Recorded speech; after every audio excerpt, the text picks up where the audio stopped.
Hey, what's up? I'm David. This is my 75mm outdoor whoop. It has a HD recording camera, a split tree light, the same camera as on the Mobula 6 HD, but I had some problems with it. It gave me a lot of jello when flying outside in bright sunlight. Picture quality was just terrible and I was looking for ways to get rid of the jello. Now in my last video I've shown you guys how you can mount ND filters on top of this guy and mask some of the jello problems. But the best solution for it is to actually address it at the source, and that's the motors and props. I'm gonna talk about those today, and I got a lot of comments with a lot of good tips from you guys telling me how you solve your jello problems. And one tip was just so good, I gotta share it with you guys. It solved like 80% of my jello problems immediately, but let's get into that later. First, I'm gonna show you how you can see if your motor is causing excessive vibrations and how you can check that your shaft isn't bent. So the previous version actually had these motors on it. These are the Happymodel 19,000 kVs. They were brand new and still they had some try and show it to you guys, which is it's this one. This is a brand new motor, and I don't know if you can see it, but there's a lot of side-to-side play on this one. The other ones are pretty good, but yeah, this one has a little bit of side-to-side play. I know it's kind of hard to see because the frame moves when I move my finger, but I can feel it. That motor is causing a lot of vibrations and you don't want those. Also, when your shaft isn't perfectly straight, it will move side to side when it's spinning, and it will also cause vibrations and it will cause other problems too. When you've got an HD recording whoop, all of your problems really come out in your HD recording. So I wanted this one to be jello free or vibration free as much as I could. First of all, I am going to show you guys how you can check your motors. The easiest way is to start out by wiggling them left and right to check if they get some play. A little bit is okay, especially for, well, just racing or freestyling. You won't really notice it, and there's a really easy way to see if your shafts are still straight, and let's just do that right now. So let's check if our shaft isn't bent. I'm going into my flight software. In this case it's Emu Flight. I'm gonna connect my drone and I'm gonna connect a battery to it. You're gonna go to your motors tab, click this box. I understand the risk. It's a tiny whoop, so the risk is gonna be minimal. And you're just gonna spin up your motor ever so slightly.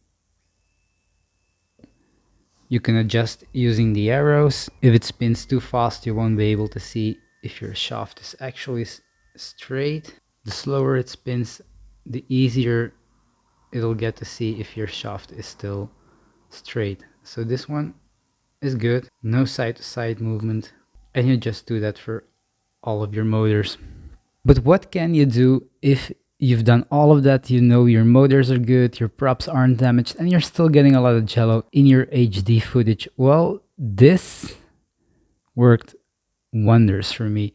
This is the URUAV 75mm carbon bottom plate for the Mobula 7 V2, I think this frame is, and it's a 1mm thick carbon plate that connects the 4 motors, and because this really stiffens up the frame and less vibrations will transfer through your frame. First flight I did with this, I was baffled by how good the brace just clears everything up. I'm gonna show you some footage from before I put on the brace, and it's gonna be terrible without an ND filter or anything. Yeah, there's just too much jello, as you can see. Now let's check out some footage with the carbon brace. It's the same day, same conditions, sunny, also not using an ND filter, and it just clears up the image like, yeah, a lot. It's not gone completely, but it's so much better. We're gonna put it on a scale. Let's see how much it weighs, because I know all of you tiny whoop guys, or probably most of you guys, will want to keep the weight down on your whoop. I'm one of those, and for this drone, weight isn't really an issue for me. Of course, the less it weighs, the better your flight experience will be. Let's put this brace on the scale and see how much it weighs. So this is how it comes shipped. It's just a plastic bag with the carbon brace, of course, some screws and 2 rubber bands. It comes in at 1.2 grams, and when you add in the weight of the screws, I gotta take one out because there's one spare. It's 1.75 grams, and if you want to use the rubber bands and you add both of them, you've got 2.1 grams. These screws are longer because you gotta go through the carbon plate and your frame, so these screws are a little bit longer, but you will not be using the original screws that hold in your motor, so we actually gotta subtract those,